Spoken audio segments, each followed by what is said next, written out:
How close do you let people get to you? How close is too close? How close do they have to get before you make the first move? And then what is that move? If you want a very short, quick explanation, it's this. Vandal, stop. No. Please stop. I can't let you get close. Can you hear my? Oh, yes, I do remember this. Yeah, I knew this you fight, would. But I don't remember him saying like, I can't let you get close. That's because that was before you were Ultimate Self-Defense Champion. You were just a sport fighter. With 6 words and 2 very specific actions, Chael Sonnen gave us a master class in self-defense. An absolute perfect display of self-defense. But like with most master classes, there's a lot of nuance. For instance, he didn't say, I can't let you get close and you as just anybody. He meant specifically you as in Vanderlei Silva, specifically a Vanderlei Silva that had communicated he wanted to do violence to him. He first pushed him, just two-handed push to the chest, which I think has some merit as a first move. A push is pretty much the international sign for I don't want to fight. So I think it's funny when people teach push defense, like the defense is just keep moving in the direction they pushed you. I wouldn't push you, but I'd push myself back.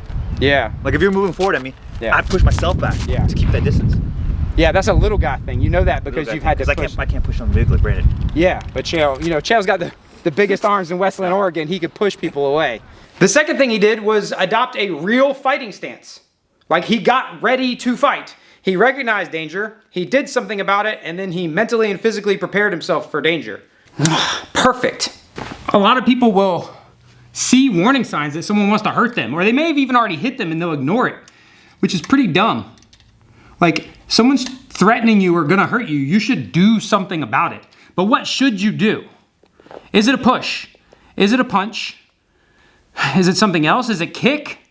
I don't think it's a kick, except in one exception. Is it an elbow? Is it a spinning elbow? We're gonna talk about a lot of options, but I wanna see if there's any I haven't thought of. You've got a free shot that you have to take. For legal, moral, tactical reasons, you have to take this shot at a person. What are you doing? Comment below.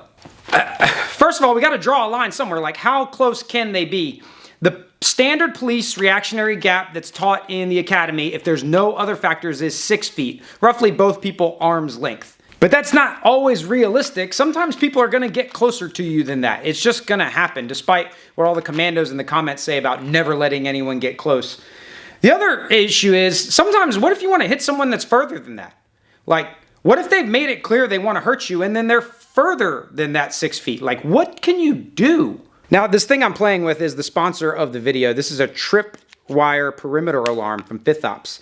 It takes 12 gauge shells, or this is an electronic thing that hooks up to it some kind of way. You may have seen me blow Seth up with, oh Jesus. Man, I bet you there's gators in there. What the fuck is that? I bought a bunch of 5th Ops stuff a long time ago. I saw the website, I'll put a link down in the description below. I was like, that thing is cool, I want it. I bought a bunch of it, played with it, and then they started sponsoring videos. So this is a legit recommendation. They are fun. Their stuff is really well made, and it's just interesting to see like what low-tech solutions, like how elegant they can be, because it costs very little and it's very, very effective. Anywhere you can hang one of these, which should be anywhere because it's got these little grooves, it's got little holes for zip ties, and you're really only limited by your creativity. I have a bunch of these things and I'm not gonna show you any of the other ones, I've done some things that you're not supposed to do with them. But this is like a legitimate use. This is my trash can. This is for bears. We have a pretty active bear population and they're always in my trash can. This thing scares the shit out of them. What would you do with this? Comment that below. If you had like a tripwire and you just needed to make some noise, what would you do with that thing? What would you put it on? Getting someone to recoil that's attacking you, whether by startling them, scaring them, or hurting them, that's a good goal. Craig Douglas, one of my mentors, teaches the eye jab. I won't give you all the details, but it's pretty much a non-telegraphed, like, hey, like fingers to the eyes. I suggest you go do a course with them. There's a lot of like technical details in it, but it's pretty much like put your fingers in the guy's eyes, and we know that that works. I like it. I teach it here. One of the things I like about it is that everybody can do it. Even if it doesn't go in their eyes, people inherently move to protect their face, so you might get some recoil. The downside to it is that against a committed attacker, if you miss or it fails, you're not left with anything great. But to be fair, there's not a lot of techniques that do that. That's what I'm looking for. But now Ryan and Amber over at Fit to Fight, two people that I also look up to very much, they teach an open-handed strike called the power slap as a preemptive strike. There's a little bit of footwork, a little bit of technical details. I suggest you do a course with them. But they go from also non-telegraphed, and they explode and hit with an open hand. And we know that works. What I like about that one is even if it doesn't work, like you don't get a concussive knockout or stunning blow, you're left with an open hand situated hopefully for some good wrestling, maybe a frame or a block or a collar tie or something like that. But both of those require the person to be pretty close. I teach 3 different things as sort of a preemption. And one of them is I just combined those 2 things.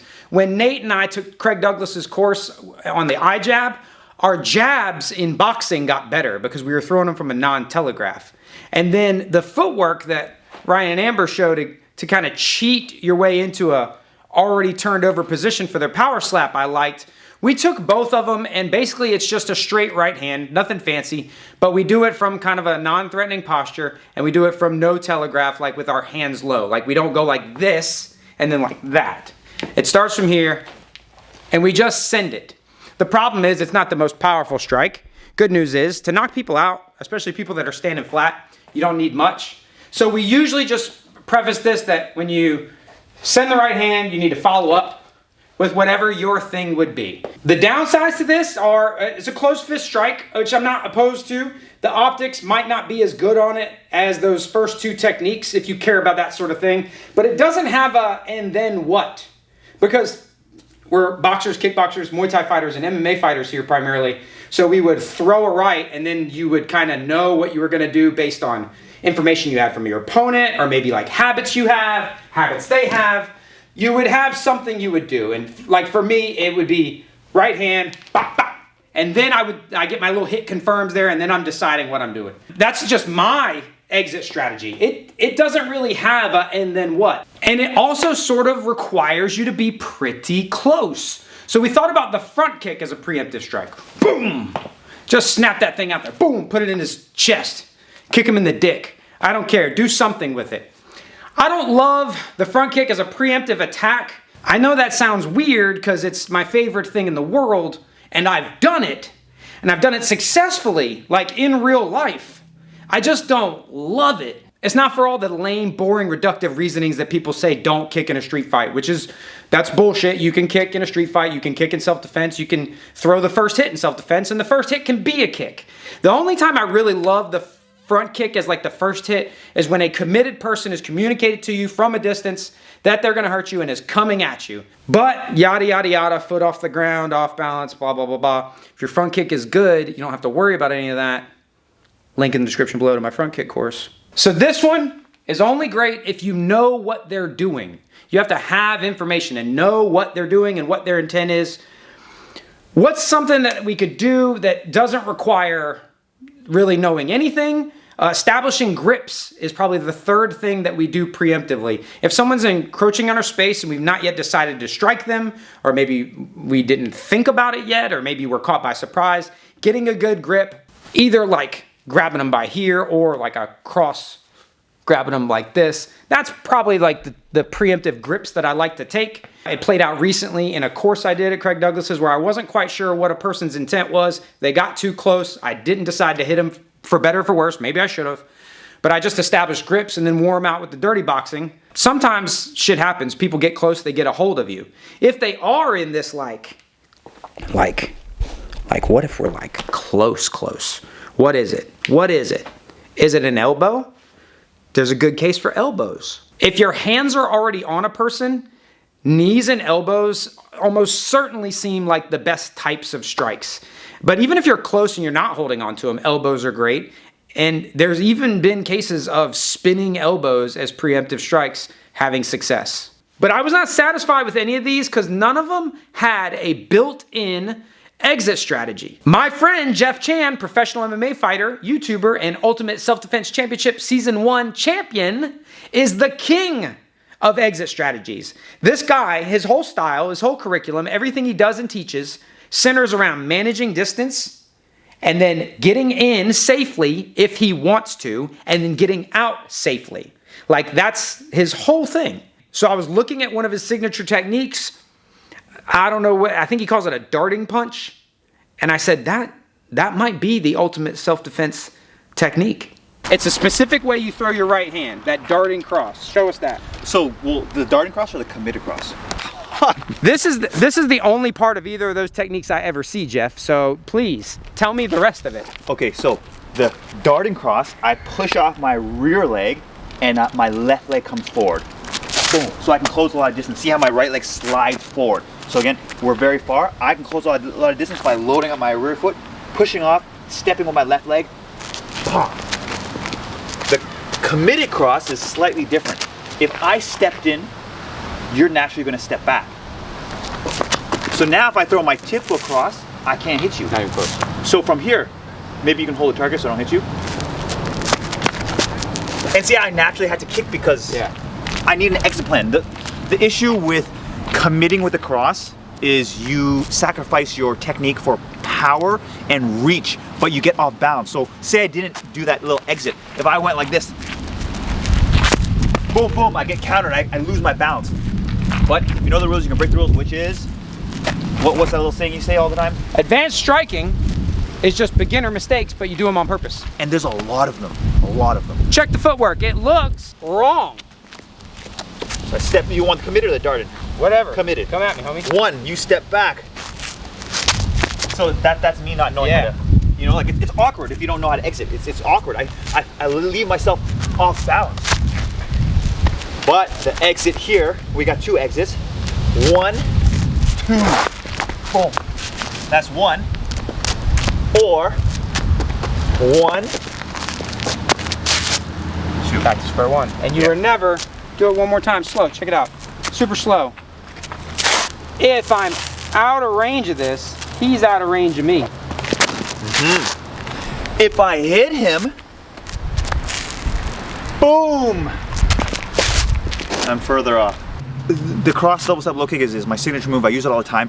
And when I first started using the move and teaching it, I would teach people to throw the cross to set up the low kick. You would punch to set up a low kick. But now I actually throw the double step low kick so I can punch like that. Some of you don't know what you just heard. Some of you have just heard a holy shit. You're using that kick like a parachute. Like you're gonna try some daring shit, you know? Boom, boom. Beautiful, beautiful technique. I learned from the master. You're jumping out of an airplane, or you're going bungee jumping, or you know, whatever. You're doing something pretty risky, and then you have this exit off. Yeah. This exit off. I think I throw that low kick so much now because I want to punch that way. Because it's cool. I spar so many tall guys and big guys, and I just can't reach them. You're never gonna hit him. Yeah, I need to overcommit. And I'm not talking about just a cross, I'm talking about an overhand as well. I need to overcommit to reach them. And then I get so close to them and they try to throw something, and then I exit off. With that said, the low kick is also very powerful. Don't misunderstand. The low kick has a lot of power. It's just a win-win. Do you think that could be slotted into self-defense? Do you think you can make a case for learning how to do that? Is it a little too advanced? Are we requiring too much specific balance and overbalance control from what might be a casual or hobbyist practitioner?